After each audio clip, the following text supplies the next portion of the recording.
So ngayon po ay, since this is our second month and we call it Summer in the Psalms Reprise. Or sa ibang salita, sa ibang pronunciation, sabi nila reprise. Kung medyo sounding French ka, reprise. No, pero it's all the same, reprise, reprise. So ibig sabihin lang po nitong term na to, this is specifically used in a musical term, referring to a song or particular portion of a song being repeated again or a continuation of a song. Now, since we already knew that the book of Psalms are a collection of songs, prayer, poems, hymns, so kaya po parang connected po itong word na reprise, kaya po ginamit natin. So ibig sabihin lang po nito, we are continuing or repeating the series that we had in the book of Psalms. Kasi po I do believe na hindi po sapat na 4 na chapter lang po yung napag-aralan natin from the book of Psalms. So nito nakakaalala pa, ilang chapters meron po ang book of Psalms? Ilan daw? 150 yun. Salamat po sa mga nakakatanda pa. Praise God. Amen. So gano'n lang po yung 4 na napag-aralan natin. Kaya po we decided to continue it on for another month, teaching you and exploring another 4 topics or chapters in the book of Psalms. So last 2 weeks, ano po yung napag-aralan nating chapter? Sino nakakaalala? Wow, first honor po yun na. Sino yun? So yung iba po, hindi na po naaalala. Amen? Sino dito kahit anong tanungin ko, hindi ka talaga sasagot? Joke lang po. Can I hear an amen for everyone? Ayan. So it will be very engaging and very encouraging for us also, the speaking in the front. Kung nagre-response po yung aming mga kausap. Kasi akala po namin, yun lang po nasa loob ng camera ang kausap namin at walang nakikinig at walang sumasagot. Buhay po ba tayo? Ayun. So kung buhay po tayo, sasagot po tayo. So salamat po sa sumagot. Last 2 weeks ago, we learned about Psalms 131 and the topic is called Fully Known and Loved by God. Amen. So last week lang, very fresh, anong chapter po ng Psalms yung napag-aralan po natin? Psalms 34. Yes, tinuro po sa atin. Ang title po is Taste and See that the Lord is Good. So if ever you miss these topics, you can always go back, panoorin po natin sa ating Facebook page. Meron po dong video section at kung hindi ka interesado sa Facebook, you can also jump into YouTube kasi meron po tayong YouTube channel. You could always rewatch those previous topics. Hindi lang po itong topics na to, even the topics that we had few months back. Amen. So ngayon po, meron naman po tayong another new chapter na papag-aralan po sa book of Psalms. Amen. At bago po tayo mag-start, I just want to speak and declare blessing and favor po sa inyong lahat. And wala pong oras, segundo, panahon na nasasayang na iginugugol mo pagdating sa Panginoon. Alam ko, we all have our precious times, but we are so thankful na nagpunta po ngayon sa gabing ito upang makinig at makipag-fellowship na rin po sa ating mga kapatiran, and you know that God is the one who is going to return that blessing sa inyo. Amen? So, ang chapter po na papag-aralan po natin sa gabing ito is from Psalms chapter 144. Amen. So anyone familiar with this chapter? Wala. Alright. I'm sure pag narinig niyo po, magkakaroon na po kayo ng idea. So actually, Psalms 144 is one of David's most famous writing, which is connected to one of his famous epic battle of all time. Actually, dito po sa passage na to, dito po nakilala o sumikat si David. No? Still, may idea na po kayo kung ano po yung pinag-uusapan po natin? Wala pa rin. Right? So yes, this is actually, yung tinutukoy ko pong epic battle fight is the fight between David and Goliath. Amen? And the title of my message tonight is called The Battle Belongs to God. Everybody say, the battle belongs to God. At sabihin mo rin yan sa katabi mo, ang battle ay sa Panginoon. Wow, talaga pastor. I mean, David and Goliath. So, alam ko na yan, pastor eh. Sino dito alam na po itong story na to? Sino talaga kahit anong tanungin ko sa inyo, wala kayong pakialam, no? Lahat po tayo familiar dito sa story na to, right? Amen. So, alam naman po natin, no, sino yung nanalo sa laban na to, right? Sino ba yung nanalo? Si David, yes, no?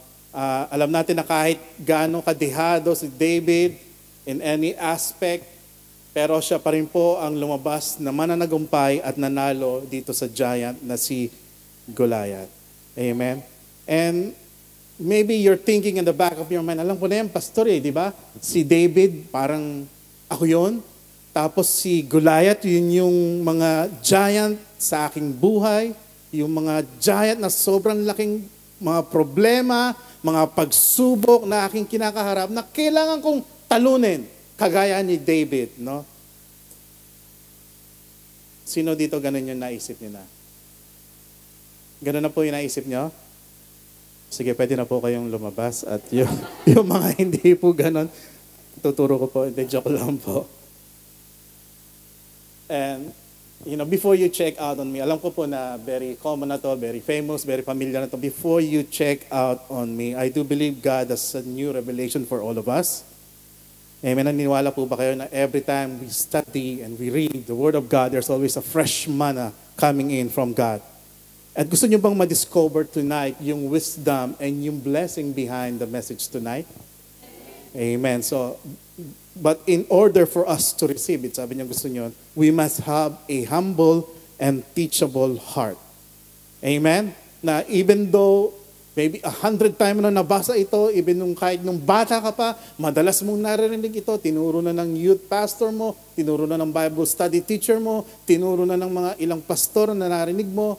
But if we have a teachable heart, I do believe God will always have something fresh to reveal sa inyo. At ganun po kasi yung power ng Word of God because we all know that the Word of God is alive and active. Amen? It always has something to teach us, to equip us, and to encourage us. But before we go on to that story, let me just read Psalms 144. So meron lang po itong, babasahin lang po natin 7 verses. So ang gagawin po natin, I'll be reading verse 1 to 6. And then you will be reading verse 7 until 11.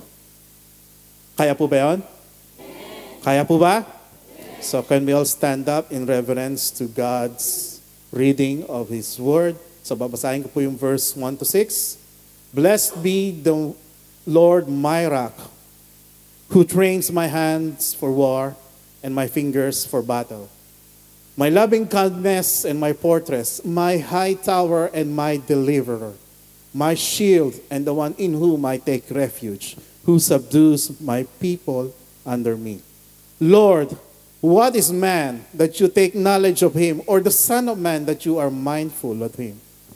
And verse 4, man is like a breath. His days are like a passing shadow.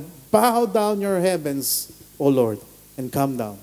Touch the mountains, and they shall smoke. Flash forth lightning and scatter them. Shoot out your arrows and destroy them. Now it's your turn. Verse 7. 1, 2, ready?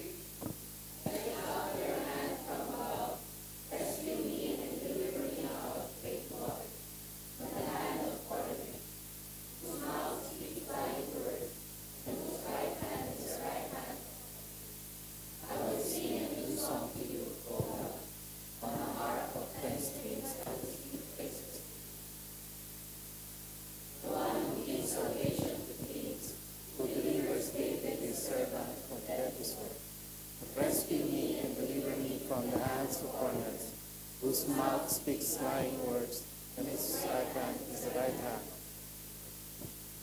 Praise be to God for the reading of His Word. You just join me in a word of prayer. Father God, maraming salamat po sa gabing ito, Lord. Thank you so much for bringing your children into your house tonight to listen and study your Word. We pray that we just want to hear your voice teaching us. We just want to hear the wisdom, the grace, the blessing, the favor coming out of your word, equipping us, encouraging us, giving us hope and faith. Truly indeed, God, you are here in this place. You are moving in this place. Kayo po, Panginoon, ang aming tagapagturo, Panginoon. Gamitin mo lang po ako, Lord, upang maging daluyan ng iyong mga salita, Panginoon. At ang dalangin po namin that the Holy Spirit will guide us in every passage, in every words that we're going to hear tonight, because we want to learn from you, God. Give us the grace to receive it, to understand it. This is our prayer in Jesus' name. Amen and amen. You may now take your seat. Thank you so much. So, David and Goliath. David and Goliath. The most iconic and epic fight story of all time. Right? Madalas po itong nagagamit, nagiging reference, ginagawang illustration, or ginagawang metaphor. Even kahit po yung mga non-believers, no, in the sports world, in the political world, in the business sector, everyone that feels like the underdog. Kasi gusto po natin yung parang, di ba, yung medyo palaging patalo ka muna, right? Yung parang inaapi-api konti, no, na, alam mo yun, yung gano'n, minamaliit, ini-small, pero at the end of the day, no, you will always come out victorious and defeat all the odds, no? Like, I remember the first time, no, kasi po alam ko, nalalapit na pumuli ang season ng paglaro at paglipad ng ating GU Eagles. Asan na po yung ating mga GU Eagles? Parang nakatay na po yung mga Eagles natin. Asan na? Alright, so yun, alam ko po. And I remember those first time na nakaharap po nila yung mga kalaban nila na parang talaga makikita mo na tinitingalaan nila yung kalaban nila kasi ang lalakihan, tatangkad, you know. But, you know, kahit po sa ganon ay alam po natin na sinamahan po ng Panginoon yung every game nila. At even though hindi po natin nasungkit yung championship, no, but still, we enjoy the game. At nakaabot po ng first runner-up. Imagine that, no, kasi doon po lumalabas yung pagiging David and Goliath, no? Kanilang talaga nakita sa kanila kahit maliliit po sila, yung kanilang speed at yung kanilang play ang nakita po na naging cause ng kanilang victorious. Kaya po sa susunod po na season, muli po ay samahan po natin sila, supportahan po natin sila. At kung kaya nyo pong sponsoran, no, alam ko, magpapagawa daw po sila ng uniform. Kaya baka meron naman dyan, pwedeng mag-sponsor, mga ninong, mga ninang. Baka naman po, no? Yes. Amen. So, it's kind of like that, David and Goliath, no? Para bang, even though it's seemingly insurmountable amount of odds or how great yung kalaban mo, larger than life challenges we face, and at the end of the day, kung si David ay lumalabas out as a victorious. Now, kung gano'n lang po yung ating pagkaunawa o pagkaintindi po sa story na to, I think we're missing the point of the story behind it.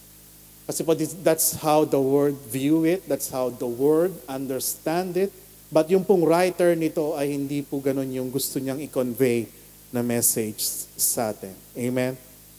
And if you will notice, if you will read the story po, kasi dito yung story na to, medyo mahaba po siya, and the writer intentionally prolongs the story of this battle, which means that yung reader po, gusto niya kasing ma-fixate talaga dun sa story. They want the reader to be drawn into the story itself to understand kung ano yung feeling ng isang makaharap ng isang giant. Amen? Let me remind you that this story is not just about someone who is little and defeating or beating someone that is big. No. Hindi po yun ang pinaka-main theme ng story na to.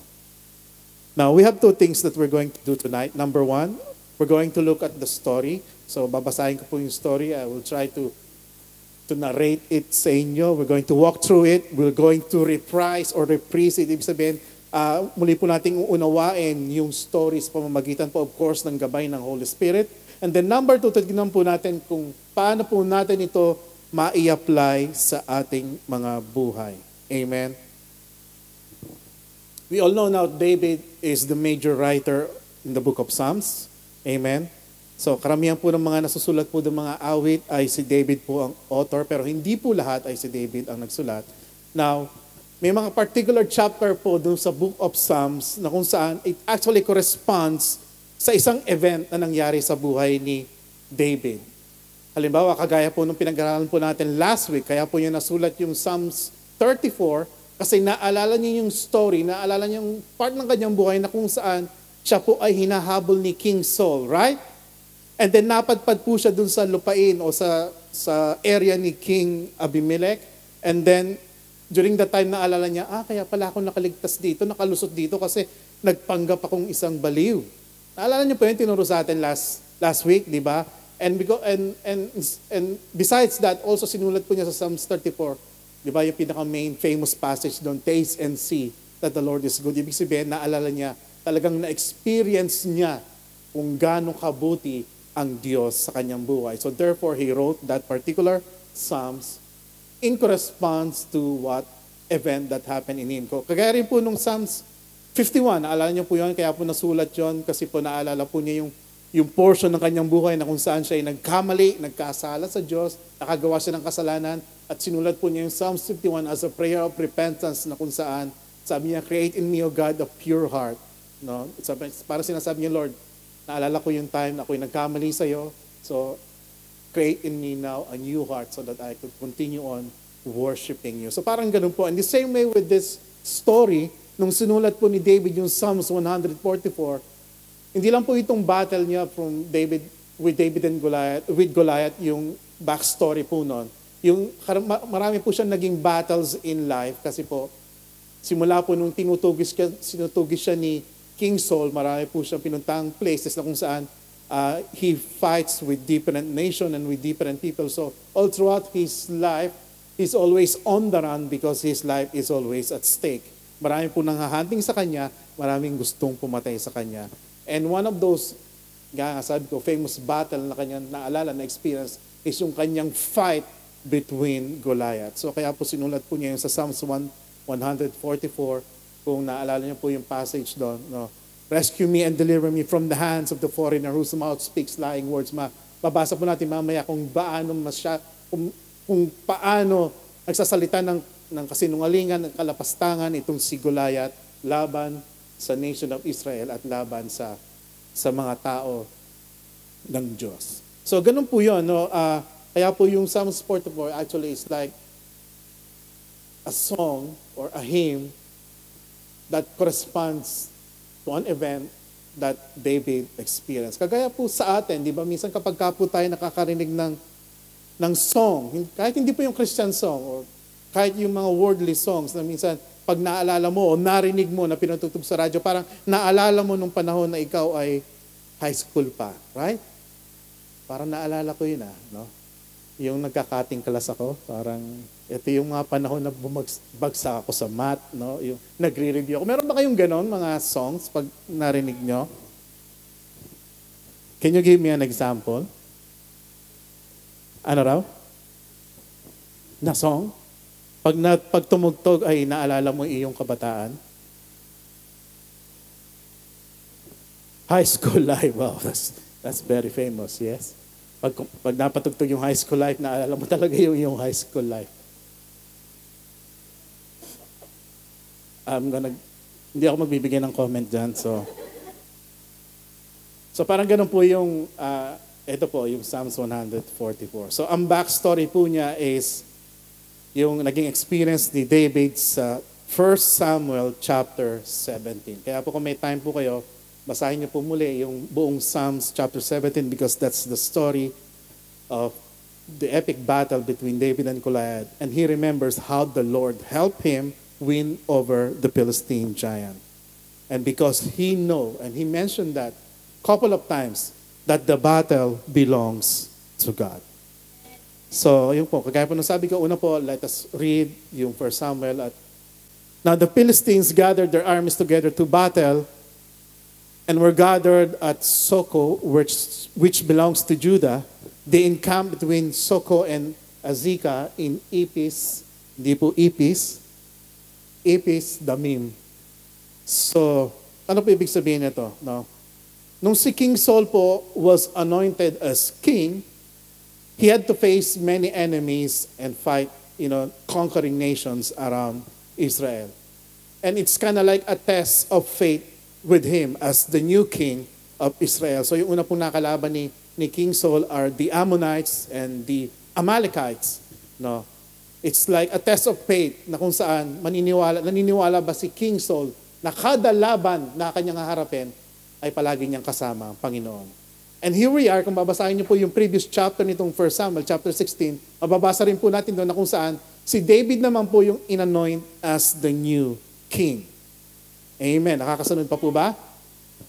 So, but during that time, he's still a young boy. Sabi nga po ng mga Bible scholar, he was just actually like between 16 and 18 years old. So talagang batang-bata pa siya. So, even though he was anointed as the new king, pero hindi po siya kagad nandun sa palace, sa throne, at wearing the crown and leading the people. So marami pa po siyang pinagdaan ng steps or challenges bago niya narating yung throne. Amen? So, of course, as a new king, he has also faced a test of faith. Ang kanya naman pong makakaharap ngayon ay yung mga Philistines. Kagaya po ni King Saul, the very first time he was anointed. So ano po yung gustong ituro po sa atin ng Panginoon dito? So tayo bilang mga leaders, may mga leaders po tayo dito sa church. Amen? Sometimes, alam ko, kahit yung mga lalaki po rito, yung mga naka-attend po last time doon sa seminar ni Bishop on the men's. Last night po, yung women's naman po yung nagkaroon ng opportunity and chance na nagbigay po ng seminar si Bishop Emmy. But during that time na nagbigay po siya ng seminar sa men's, naituro po sa atin that we are like the leaders of our family as the men. So bilang leader, kahit di po tayo dito rin sa ministry, sa ating church, mga ministry leaders, sometimes we're always being tested with our faith. Talaga bang maniniwala ka na palagi mong kasama ang Panginoon in every challenges that you will face? Amen? So kagaya rin po nung na-experience nila. So makikita rin po natin dito, binanggit na ito pong Philistines ay actually nandun na po sa lupain nila. So binanggit po doon, which now they are gathered in Soko, which belongs to Judah. So talaga po dito makikita po natin, very aggressive po itong Philistines, and they have a huge army, and they're already encamped on the land of Israel. So hindi lamang po ito isang face-off, ito po ay actually an invasion na. Kasi nandun na sila mismo sa territory ng Israel. So, makikita po natin dito yung mga citizens po ng Israel at that time is life and death situation na po sila. Kasi anytime they can be defeated by the army of Philistines and they will all die and will be conquered by these foreigners. So sabi po sa continuing on verse 2 and 3, and Saul and the men of Israel were gathered together, and they encamped in the valley of Elah, and drew up a line of battle against the Philistines. The Philistines stood on the mountain on one side, nasa kabilang side po yung Philistines, and on the other side naman po, nandun po yung Israel army. So, and in between, in the middle, meron pong valley or kapatagan sa kanilang kalagitnaan. Now, alam po natin na meron pong pangako ang Diyos sa bayan ng Israel. Amen?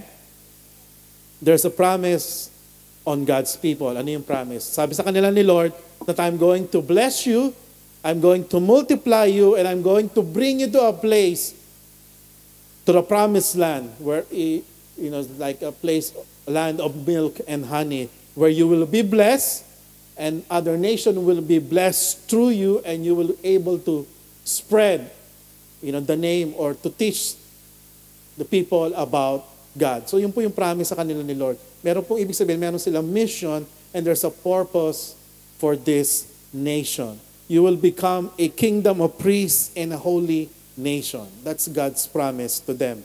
And their job is to listen, to hear from God, and extend that teaching to other nations so that the name of the Lord will be known all throughout the world. Yun po yung kanilang mandate. No? Now, with that kind of promise, kung titingnan mo, they should be confident enough na, yes, kami yung mga tao na pinangakuan ng isang makapangyarihang Diyos. So therefore, we will not going to be afraid in any challenges that we will face. No?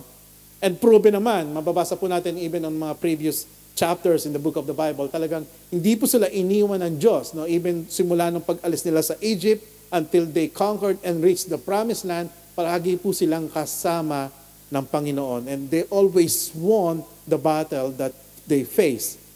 Amen? Nakakasunod pa po. And yet, this happens to them on verse 4. Ano po dun sa verse 4 na nangyari? Then Goliath, biglang may lumabas na isang Goliath, sabi doon, a Philistine champion from Gath came out of the Philistine ranks to face the forces of Israel. He was over 9 feet.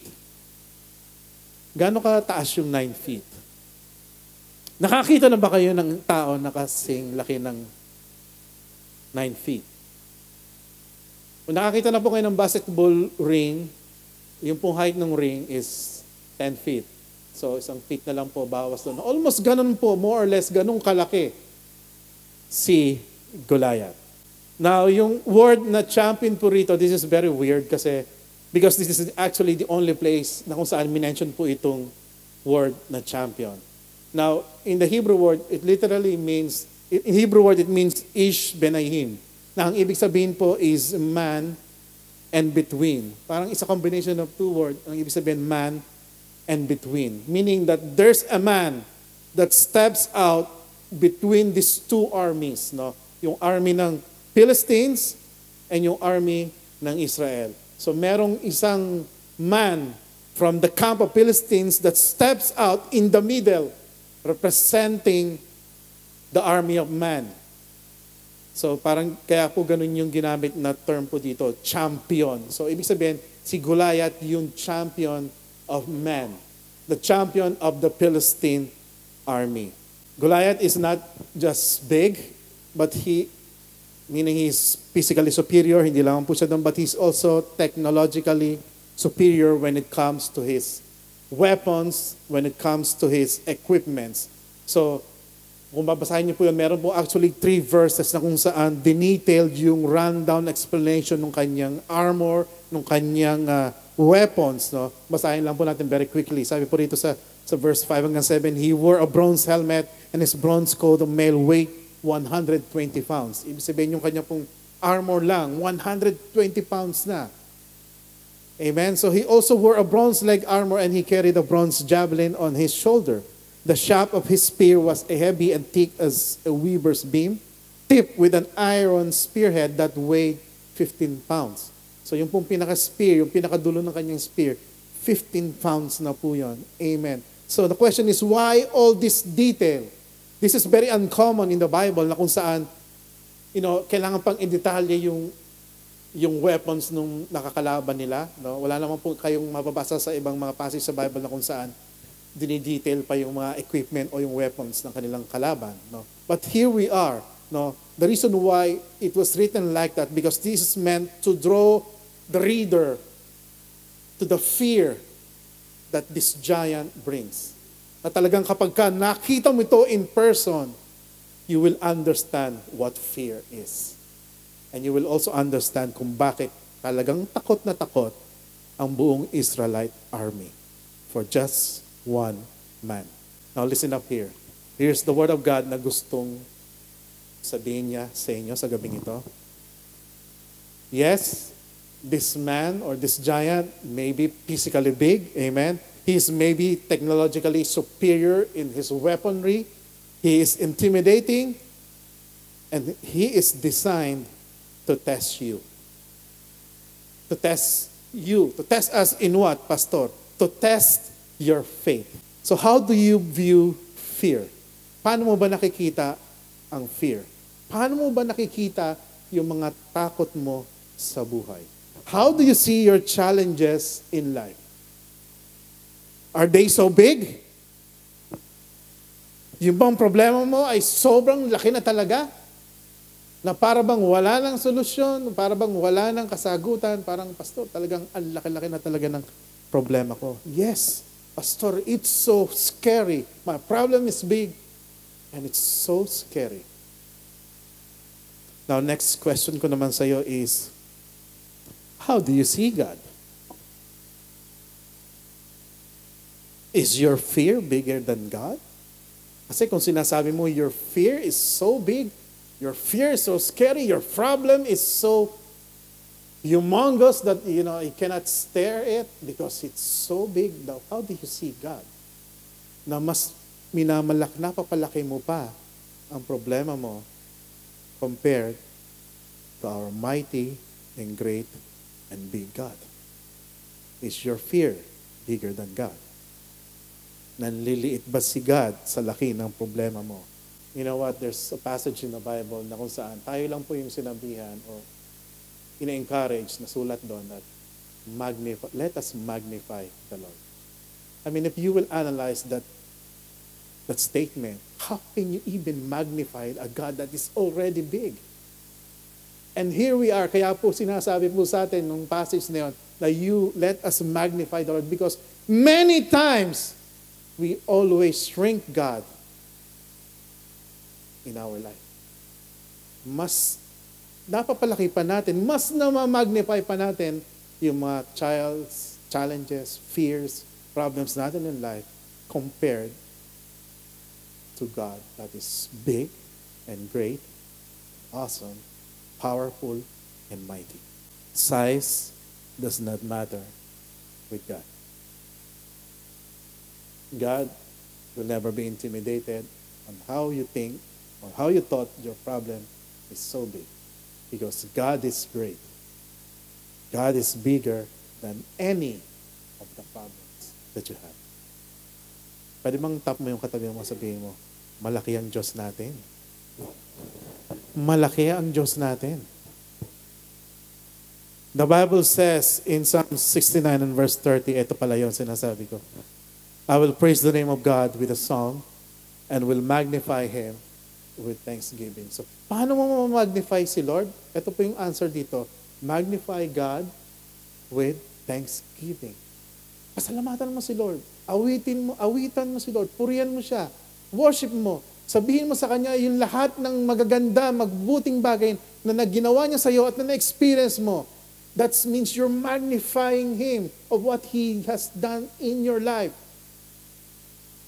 Because the more you focus on your problem, meaning siya yung pinapalaki mo. But if you fix your eyes on God, thanks Him, give thanks to Him, give thanksgiving to Him, na kahit wala pang sagot sa pinapag-pray mo, pinapasalamatan mo na, Lord, alam ko, darating din ito. Lord, alam ko, yung answer na to ay darating din. Lord, yung kasagutan nito, alam ko, Lord, thank you, pinapagpasalamat ko na sa iyo. What you're doing is you're magnifying God. Alam niyo po kasi kadalasan notorious po tayo, we are masters na kung saan mas pinapalaki po natin yung mga problema natin kaysa sa ating Diyos. In what way?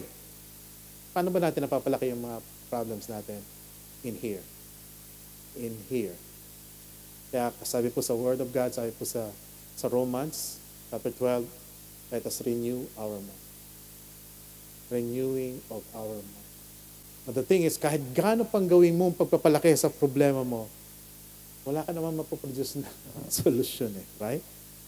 Hindi naman ito nakakapagbigay sa iyo ng solusyon o nakakapagpahaba ng buhay mo. Diba? But instead, why not try God's way? I have an antidote for your fears, for the fears that we have, or worries that we have. Gusto niyo malaman kung ano yung antidote na yun? Gusto niyo ba malaman?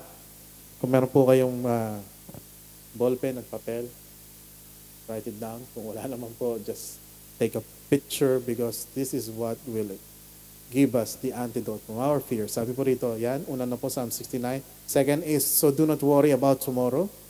Sabi rito, fourth, let tomorrow worry about itself.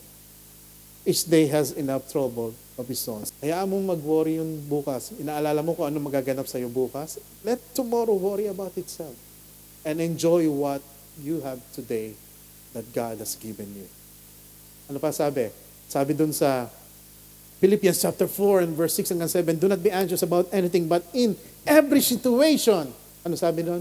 By prayer and petition, with thanksgiving, nandun po palagi yung pagpapasalamat sa Diyos. Present your requests to God. And then what will happen? The peace of God will transcend all understanding, will guard your hearts and your mind in Christ Jesus. Ano pa sabi sa Psalms 55, chapter 22? Cast your cares on the Lord, and He will sustain you. He will never let the righteous be shaken. This is the test of faith for us. Question is, will you apply this in your life? Na kung saan na para bang nagki-creep in na po sa inyong mind na parang unti-unti na niyang pinapalaki yung problema mo sa buhay. This is the time that you have to apply the Word of God in your life. Will you magnify God or will you magnify the problems in your life?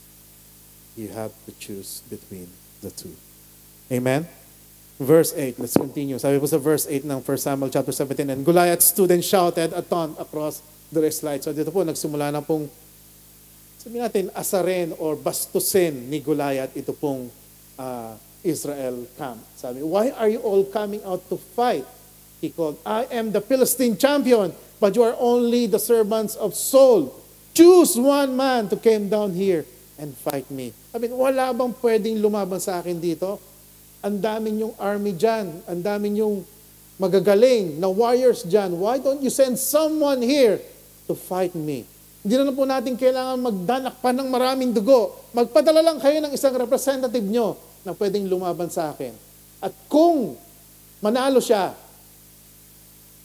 you will all share his victory and we will all become a slave, sabi ni Goliath. At kapag ka naman kami ang nanalo, all of you will be defeated and you will lose. Now, ano po mapapansin po natin dito? Makikita po natin ngayon na si Goliath na po ang nagdidikta o nagkakaroon ng control over the situation. No? Siya na po yung nag-steer ng magiging flow ng battle na ito. Amen? Because he's confident to himself given the amount of firepower in his arsenal, yung kanyang height, yung kanyang weaponry, parang very confident siya na talagang walang no match sa akin dito. Ako na ang champion dito. No? And then on verse 10, nasabi rito, and the Philistines said, I defy the armies of Israel this day. Give me a man that we may fight together. Now, yung pong word na defy, sabi niya rito, I defy. Yung word for na defy is a very strong and offensive word sa kanilang culture. No? Kasi it means you're provoking them, or it means you're disgracing them. It means you're challenging them and you're resisting whatever things that they have. So it was a serious offense in their culture. Now the question is, how did the people of God respond sa ganitong pagkakataon? Ano kaya na naging response ng Israel camp? And remember, Israel is the chosen people of God. They have a purpose and they have a calling. And you will be surprised dun sa naging response nila. So verse 11, ito po yung response nila. When Saul and all of Israel heard these words of the Philistine, ano yung naging response nila? They were dismayed and greatly afraid. Sa ibang translation po, when Saul and the Israelites heard this, they were terrified and deeply shaken. Wow, talagang nanginig sila sa takot.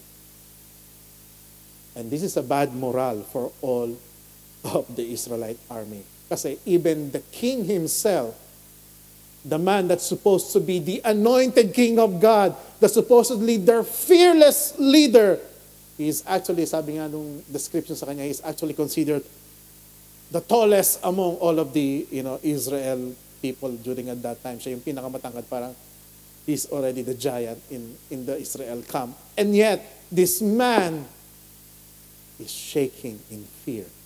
He should be the one leading the armies of God because they know, they have the confidence that God will be with them as they fight these Philistines. But here they are. He's in shock. He's literally shattered in fear because of the big and great obstacle na sa kanyang nakikita sa kanyang harapan.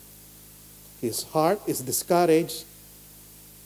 Alam niyo po, nakakahawa po yung fear. Diba? Do you believe that? Di ba kapag ka po, halimbawa dito, nanonood kayo ng sine, ang ganda ng film, tapos biglang may sumigaw, sunog! Di ba? Lahat kayo, di ba? Natakot na at nataranta at nagpanik. Baka nga ikaw pa yung unang lumabas. Fear is contagious. And so is faith. But in this case, naunahan po sila ng takot, and even their king has been terrified and been shaken of that giant that they're facing. Amen? And then out of nowhere, di ba parang kung ikaw ay nanonood ng isang cinematic film, no? Di ba parang yung tugtog ay tanan, tanan, tanan. Parang yung Baby Shark ba? Wala akong maisip na pelikula.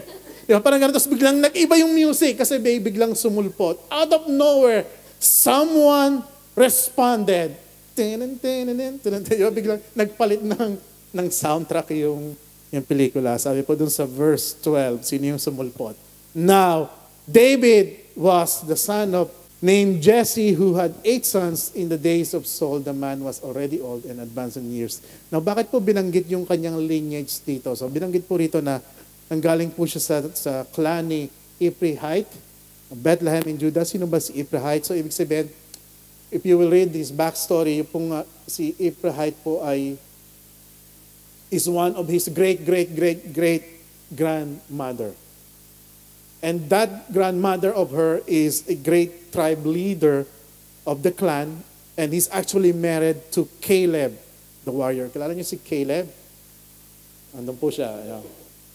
Si Caleb, yung kasama po ni Joshua. Naalala niyo po yon? So, ibig sabihin yung palang kanyang kanununuan, kalolola, ay nanggaling sa lineage ng mga warrior. Now, why did the writer include that? The writer is telling us that even though he seems like nobody, he seems like just a young teenage boy, but if you will look closer, there's greatness in him. He might look smaller, he might look young, but there's something great in this man. Amen? Now, along the story, we also find out that David's elder brothers ay actually kasama po doon sa army of Israel. Kung babasahin niyo po yung ibang verses, they are fighting alongside King Saul. Hindi lang po pinayagan actually si David maging isang soldier because he's still too young.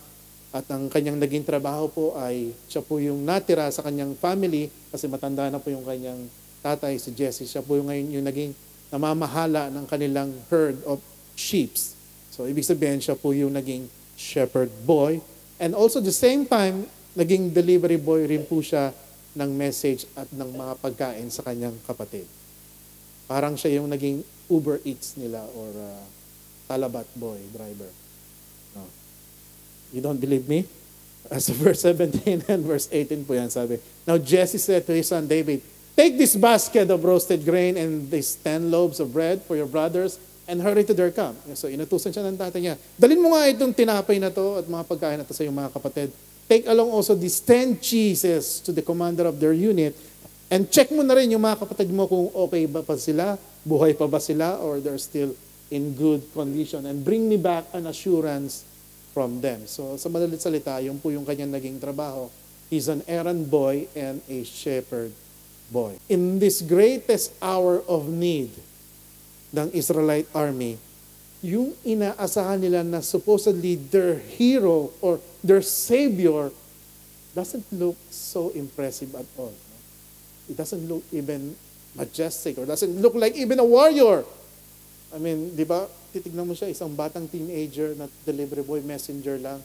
You can even see him wearing any armor. No? He looks so small, he looks so lowly, he looks humble, and yet, among all of those Israelite army, he's the only one who shows up.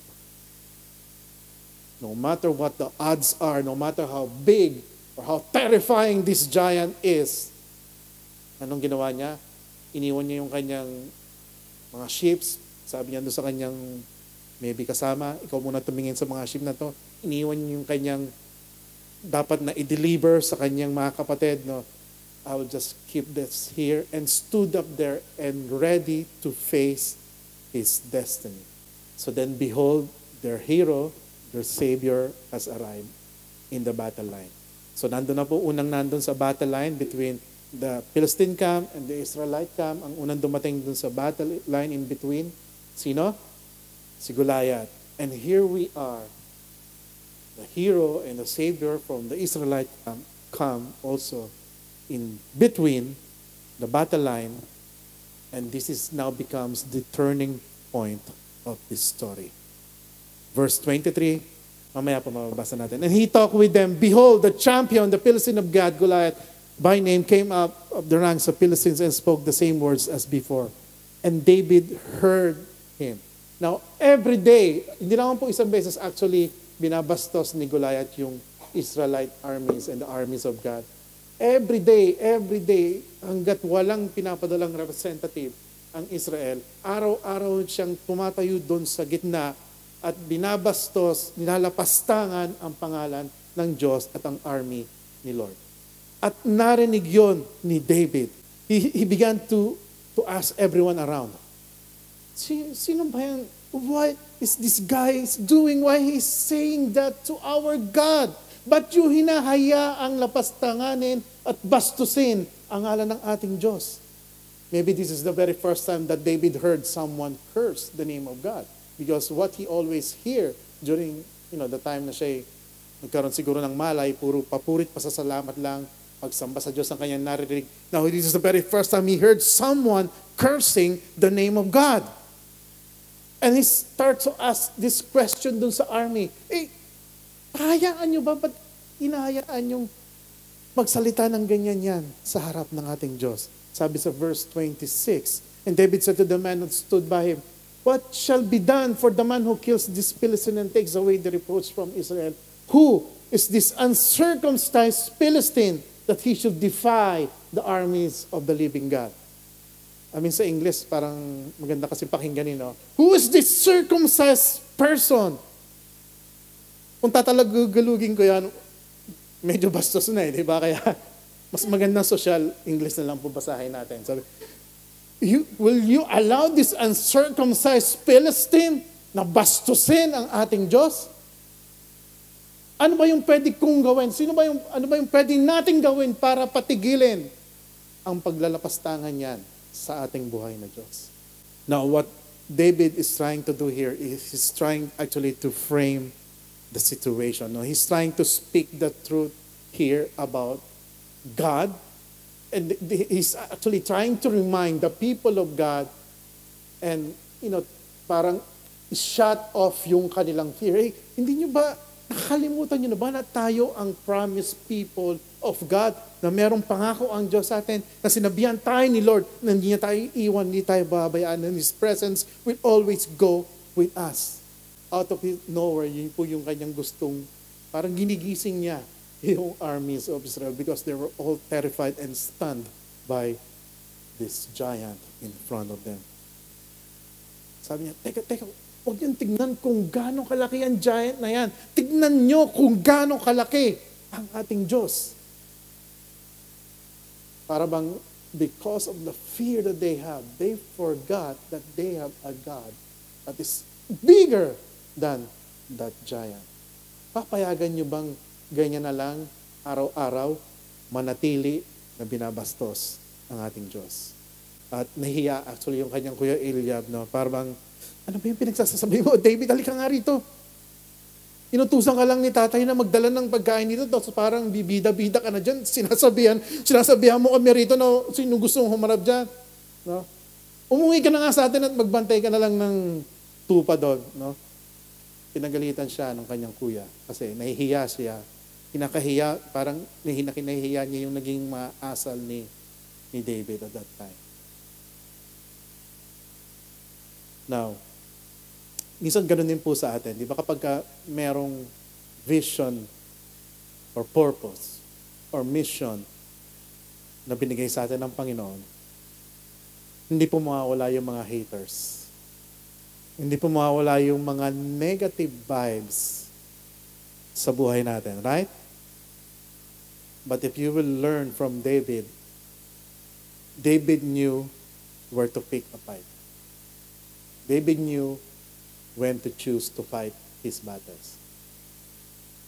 Alam niya na ang kalaban niya ay hindi yung kuya niya at hindi niya pinatulan yung kuya niya.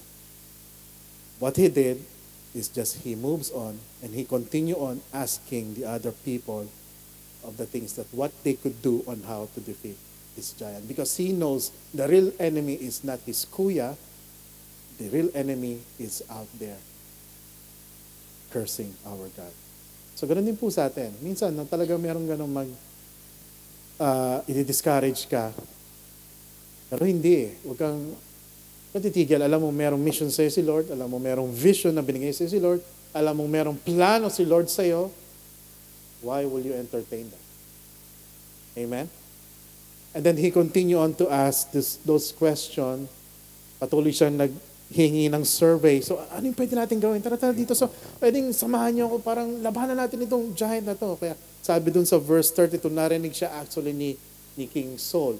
So, and David said to Saul, so, narinig siya ni King Saul bago pala to. Kaya ang ginawa ni King Saul, pinatawag siya. Sino ba yung ng tanong na yan na kung paano i-defeat yung giant na yan? Papuntahin mo nga siya rito. No? At nung pumunta na siya dun sa camp ni King Saul, sinabi niya kay King Saul, Mr. King, sir, don't let your hearts be troubled. So, I'm your servant. I will go and fight these Philistines for you. Ako na lang po yung haharap. Ako na lang po yung lalaban kung wala po kayong balak magpadala ng representative. Kaya sabi niyo, let no man's heart fail because of him. Your servant will go and fight with this Philistine. And I would imagine the shock in King Saul's face, right? Sino ba to? Sabi ng mga soldiers na, delivery boy lang po yan. Nagdala po ng mga pagkain at cheese at nagdala ng bread, cheese and bread. So madaling salita, pizza boy delivery. Cheese and bread is manaish. No? So sabi ni King Saul siguro para ba talagang the world has gone crazy. Why you're trying to fight this giant? You're just a boy. You have not experienced any battle or warfare in your life. But this man, on the time that he was born, on his youth, all he knows is to fight and to kill.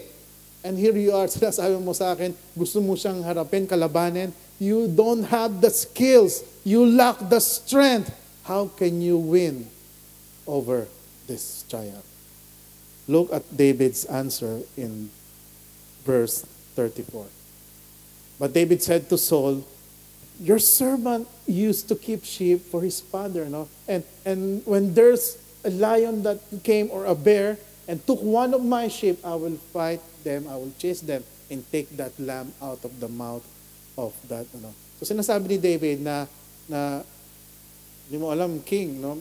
Kapag ka merong uma-attacking lion at bears dun sa aking herd of sheep, ako po yung kumakalaban sa kanila. At kung merong nahilang sheep, ako po ay kinukuha ko po yung sheep na yan sa bunganga mismo ng lion at ng bear. And I killed this beast with my bare hands. No? What is this trying to tell us? Quickly, verse 36, sabi niya, your servant has struck down both lions and bear, and this uncircumcised Philistine shall be like one of them, for he has defied the armies of the living God. So, sabi niya, itong giant na to ay para lang isa sa mga leon o parang isa lang sa mga bear na pinatay ko nung araw. No? Kayang-kaya kong alunin yan giant na yan. Now, yung pong mga previous trials, battles, na kinaharap ni David in the past serves as his training and serves as his lesson that he could learn during those past battles. And it prepared him and had equipped him for a greater battle that he's going to face in his life. The same thing with us. Kaya po minsan yung mga challenges mo na pinagdaanan mo in the past, without you even noticing it, hindi mo alam na parang hinuhubog ka na pala ni Lord. Parang pinapatibay ka na ni Lord. Parang tinuturuan ka na ni Lord na in-equip ka na doon sa mga challenges. So, na here you are, parang ikaw na ang view mo lang dun sa mga past trials and problems mo, parang palagi na lang akong pinapahirapan ni Lord. Parang ako na lang palagi ang binibigyan ni Lord ng problema. No, don't look at it in that view. Look at it as your training that God is preparing you so that when, big trial and problem comes, parang alayan. Just like David na parang giant, alayan. Kasi natalo. Dati nga, anong araw, tinatalo ko leon at bear. Parang ganoon sa atin din, na kapag naka-experience tayo ng mga trials, nakita natin kung paano tayo sinave o para tayo in-help ni Lord, equipped by God, na kapag meron ka na kinaharap na isa pang mas malaking problema, ang masasabi mo na lang, alaya, kayang-kaya ni Lord. Parang ikaw ay confident na harapin yung challenge. Amen? And then he continues on in verse 37. And David said, the Lord who delivered me from the paw of the lion and from the paw of the bear will deliver me from the hand of this Philistine. And Saul said to David, okay, kung ganyan ang iyong paniniwala, okay, sige, go, and the Lord be with you. So siguro sa diskusyon nila, hindi niya kaya talagang pigilan pa si David. So sabi lang niya, okay, go, let your God be with you and help you defeat this giant. And even si King Saul even tries to give him an armor. Kung mabasahin po natin yung mga ibang passage. But si David po, tinanggihan po yung armor kasi he cannot wear that armor because he's too big for him. And second is, hindi siya sanay na lumaban ng merong armor na suot-suot. Amen. Kaya po sabi rin po, jumping on verse 40 hanggang verse 44, ang ginawa na lang po niya, so he took his staff in his hand and chose 5 smooth stones from the brook and put him in his shepherd's pouch. So meron pa siyang pouch, no? Talagang bata pa, may pouch. Hindi natin alam kung Hello Kitty yung tatak ng pouch niya. So dito may pouch ka. No? So his sling was in his hand and he approached the Philistine, and the Philistine moved forward and came near to David with his shield bearer in front of him. So eto na, kinonfront na when the Philistine looked and saw David, he disdained him, for he was but a youth, ruddy and handsome in appearance. So, ito po yung binabanggit, sinasabi ko kanina, talagang sinulat na guwapo. No? Ano ba to? Contest ng pagwapuhan? At nagpadala kayo ng bata na mas pogi sa akin? Parang na-insulto tuloy si Goliath. No? And the Philistine said to David, am I a dog that you came to me with sticks? And the Philistine cursed David by his God. Now, yung pong word na curse here, yung word na curse is theologically significant po dito sa passage ito. Bakit po siya significant? Because if you remember what God said to Abraham in the previous books in the Bible, ano yung sabi ni God kay Abraham, that when God is still founding or building up the nation of Israel, sabi ni Lord kay Abraham, God said, whoever curse you will be cursed. Naalala niyo po yan? And whoever blesses you will be blessed. And David knew this. But si Goliath, hindi niya na-realize na babalik sa kanya yung mga salitang binitawan niya laban sa Panginoon. So, he just put himself actually in trouble. Diba? Kaya nga sabi nung isang famous na kasabihan, the fish is always caught by its mouth. No? Ang isda ay lagi nahuli sa kanyang bibig. Kaya nga po sabi rin po sa Leviticus chapter 24, blasphemy against God was a capital offense. Kapag someone may nag-blaspheme in the name of God, punishable ito by stoning to death. Kaya po alam ni David ang gagawin. Tataka kayo bakit siya pumulot ng stones.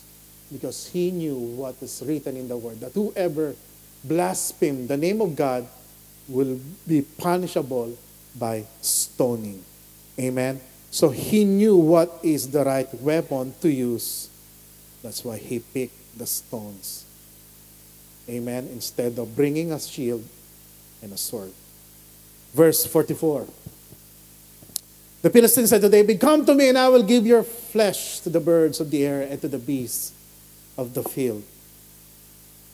And then David began to speak. This is actually his first recorded speech. So after po nung pang-insulto sa kanya ni Goliath, now he started his speech. And you will notice later that this speech, actually, yung kanya pong speech, it's longer kesa pa po dun sa actual battle na naganap. So ito po yung speech niya sa verse 45. Sabi niya rito, Then David said to the Philistine, You come to me with a sword and with a spear and with a javelin, but I come to you in the name of the Lord of hosts, the God of the armies of Israel, whom you have defied.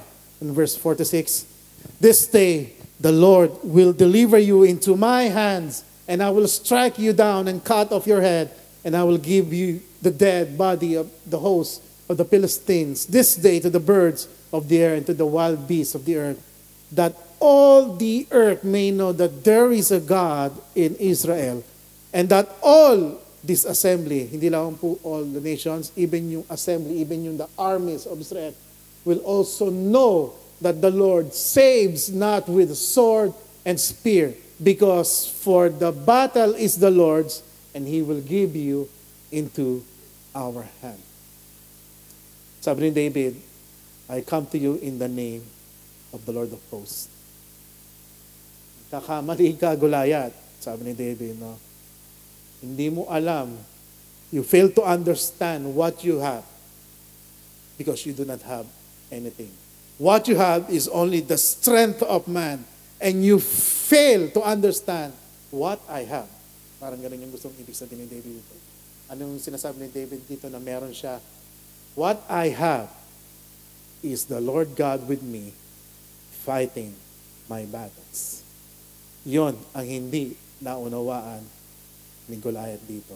Kaya ang tanong ko po sa inyo mga kapatid, do you know what you have? Do you know what you have? Do you still remember what Christ has done for you in that cross? So huwag kang matatakot. Kung alam mo pala kung ano yung meron ka, at kung alam mo kung ano yung binigay sa'yo, why will you be so afraid? When the Philistine arose and came and drew near to meet David, David ran quickly toward the battle line to meet the Philistine. And then on verse 49, and David put his hand in his bag and took out a stone and slung it and struck the Philistine on his forehead. The stone sunk into his forehead and he fell on his face to the ground.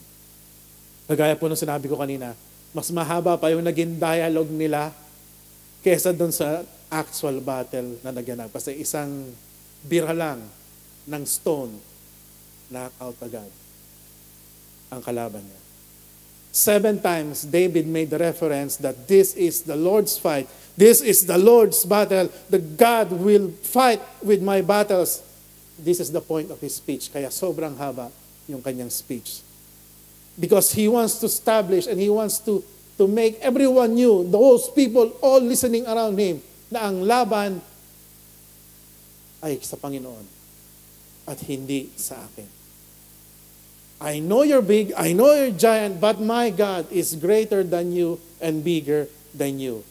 The Lord will fight, the Lord will win, and He will get the glory, not mine. So ito na po yung pinaka-climax ng story. Isang sling na ganon, tumama sa forehead, knock out ang giant na kalaban. The fascinating thing about this story is, ang tinitignan po actually ni Goliath dito is yung stick na hawak-hawak ni David.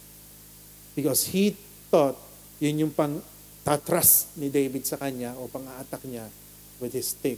But he failed to notice the stones that he is carrying. Ano po yung point nun? David didn't win in spite of being small. He won because he really is a small person. David didn't win in spite of his weakness because he is definitely weaker compared to the might of Goliath. This only proves to us that really size and strength does not matter with God. Because it is not you who will fight. It's God who will fight for you. Amen? Verse 50 and verse 51, so matatapos na po yung story. So David prevailed over the Philistine with the sling and with the stone and struck the Philistine and killed him. There was no sword in the hand of David. Then David ran and stood over the Philistine and took his sword and drew it out of his sheath and killed him and cut off his head with it. When the Philistines saw that, their champion was dead, they fled. Nung nakita po ng buong Philistine army, natalo na sila, namatay yung kanilang champion, they all started to run away and fled. And you will read the verses after that, yung pong Israel army started to chase them and defeated the army of the Philistine. Now, how do we apply this today in our life? How do we apply this? Nabasa na po natin yung story. For so many times, narinig na po ito. So, ano ibig sabihin yan, Pastor, ngayon sa buhay natin? Well, nung ako po ay isang bagong believer pa lang, first na born again ako that time. And the picture that I have in my mind is, I would say that Goliath, again, kagaya po sinabi ko kanina, Goliath equals my fears. Goliath equals my problem. Goliath means my challenges and trials in life. And David is me. And I have to stand up there, and I have to face my giant, and I have to kill my giant. So parang ganun din po yung mga naging narinig kong sermon nung araw sa mga pastors that I have, no. Iba pa nga po talagang the pastor is so pumped up. Alam niyo, talagang napapasigaw pa siya sa kanyang sermon, no, when he's delivering his sermon with a mighty shout. Sabi niya, David, we are the David in this story, and we have to stood up there and face.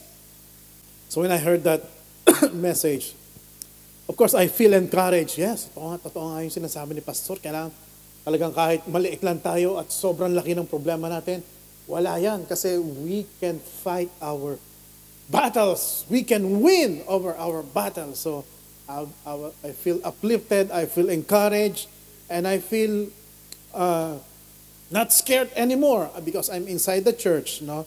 Kasi nung sa loob ng church, narinig yung message. And of course, kapag po tayo nasa loob ng church, we're not scared, right? Because you're sitting alongside with your friends, your fellow brothers and sisters. You're sitting beside your Bible study leaders or teachers. You're sitting beside the pastor. No? Parang yung setting mo, yung mindset mo talagang you're feel encouraged and you feel equipped and you're not scared anymore. But then, of course, you go back to your home, and here we are. Your enemies start to assault you again mentally. Starts to whisper lies, starts to throw in fears, and it started to creep again in your head. Parang kanina nasa church ka, you're fired up, no, encouraged ka kasi you're going to be like David, you can fight and you can win over your giants. At pagdating mo sa bahay, no, biglang ikaw na lang, solo ka, nag-iisa ka, and then here you are, the enemy now tries to throw lies at you, throw discouragements at you, and all of a sudden you feel again the weight of the anxiety, the fear, and it started to pile up hanggang sa lumaki-lumaki, maging giant ulit in front of you. And then you started to feel smaller again and being dismayed and greatly afraid. Now, if you're going to be honest, does this happen to you? Does this happen to you? Diba? Parang pag nasa church ka, yes! Ang pag-uwi mo sa bahay, takot ka ulit. So, having just a pump-up speech or parang I could say a motivational speech doesn't really work. Because when we face our real fears, our real problems comes facing us, staring us, the truth is we're not David. We are more like the Israelites, cowering in fear, shaking, afraid, and running away dismayed. And that's the real point of this story. We are not David in this story. We are Israel in this story. Because the truth is, we are powerless, we are helpless, and we cower in fear. No matter how much strength we pull out, na kahit gaano pang karaming encouragement ang marinig mo, motivational speech na marinig mo, at the end of the day, we cannot win with our own strength. And let me tell you something, in the midst of all of that helplessness, hindi naman po during that battle, hindi po nagpadala si Lord ng isang motivational speaker. Hey, na parang in-encourage lang yung buong nation of Israel army. Hey, kapag ka nagsama-sama tayo, nagtulong-tulong tayo, kaya nating pabagsakin yung giant na yan. No, just believe in yourself. I believe that you are the children of our future. Teach them well and let them show them all the future that they have inside. No, parang in-encourage mo pa sila, pero hindi po ganun yung pinadala ni Lord, right?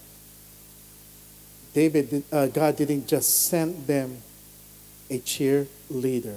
What did God send them? God sent them a man in between. A man that will stand in between, that will face the giant in front of them. Amen? The reality is our fear is big. Amen? And what God did is God sends a substitute.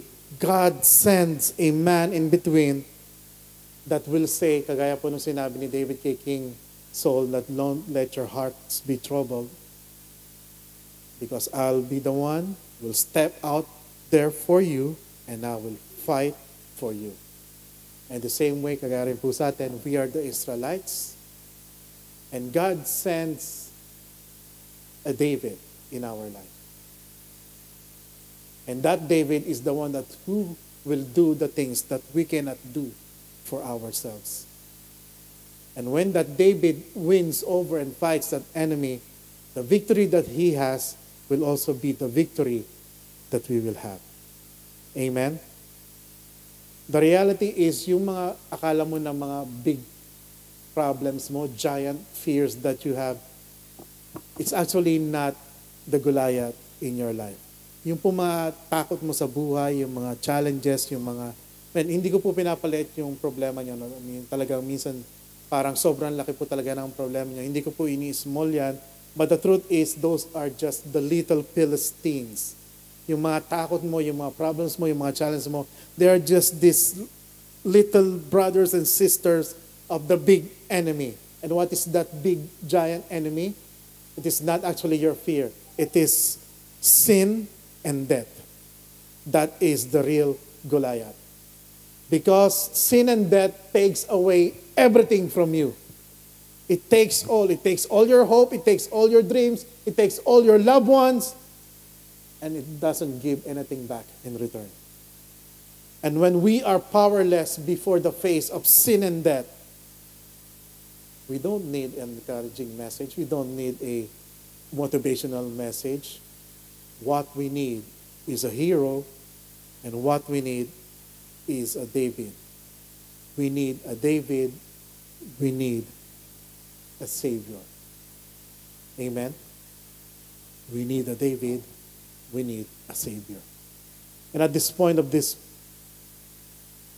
passage, in our helplessness, God, now I'm trying to connect this in the New Testament now. Di ba? Kung maalala nyo, God also sent another boy from Bethlehem.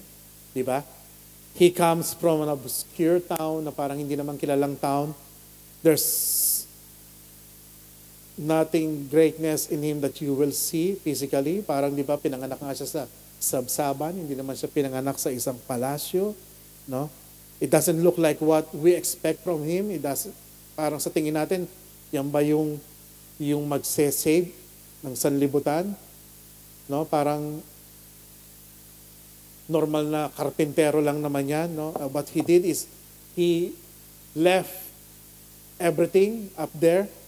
Yung kanyang pagiging Diyos, iniwan niya, bumaba siya rito, and he took the life of a servant.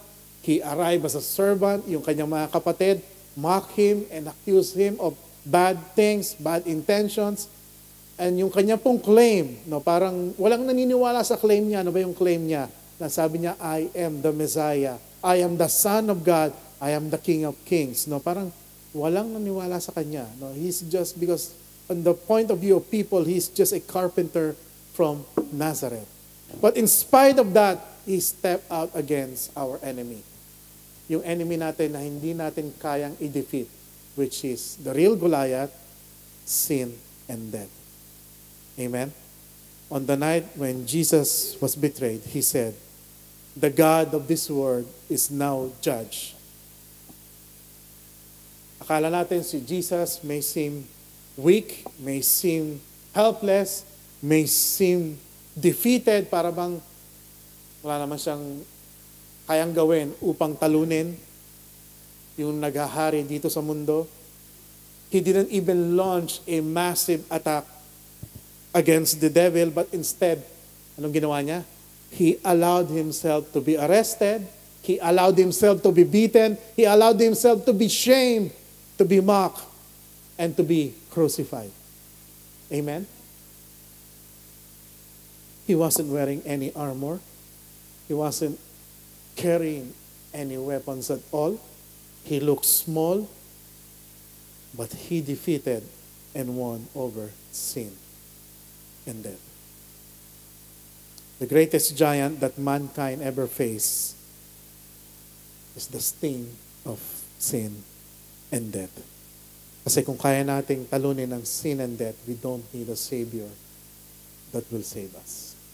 Sabi po sa Hebrews chapter 2, verse 14 and 15, because God's children are human beings, made of flesh and blood, the Son also became flesh and blood. For only as a human being could he die, and only by dying could he break the power of the devil who had the power of death. Only in this way could he set free all who have lived their lives as slaves to the fear of dying. Jesus stepped out as our man in between, our champion, our substitute, to fight for our battle, to defeat the enemy that we cannot defeat. And that is called the amazing grace of God. Wala tayong ginawa, pero merong lumaban para sa atin at nanalo para sa atin. Ano tawag doon? It's just the grace of God in our life. We didn't even need to use our strength. We didn't need to use our wits, our knowledge. We just have to let God fight the battle for us without asking anything in return. Wala po siyang hiningin kapalit sa atin. That's the gospel of grace. That is our message. That is the one that we have to share to other people.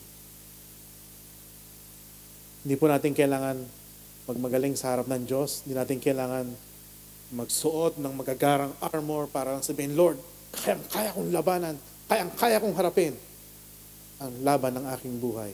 No. What we just have to do is just to accept and acknowledge that God is the one who is willing to fight for you, willing to die for you, and save you. In God's grace, you just have to admit na hindi mo kaya. You just have to admit that you need help, and you just have to recognize that on every battle that you will face, that God is the one who will fight for you. But you need to show up and be still. Kasi kung sinasabi mo si Lord ang lalaban sa akin, pero hindi ka harap doon, hindi ka rin magtatagumpay. Sabi po sa, I will leave you with this verse, Exodus, the Lord will fight for you. You need to only be still. Yes, the Lord is willing to fight for you. The Lord is willing to fight for your battles. But you have to be there, stand up, be still, and witness the power of God, how the Lord will move in your behalf and fight for you.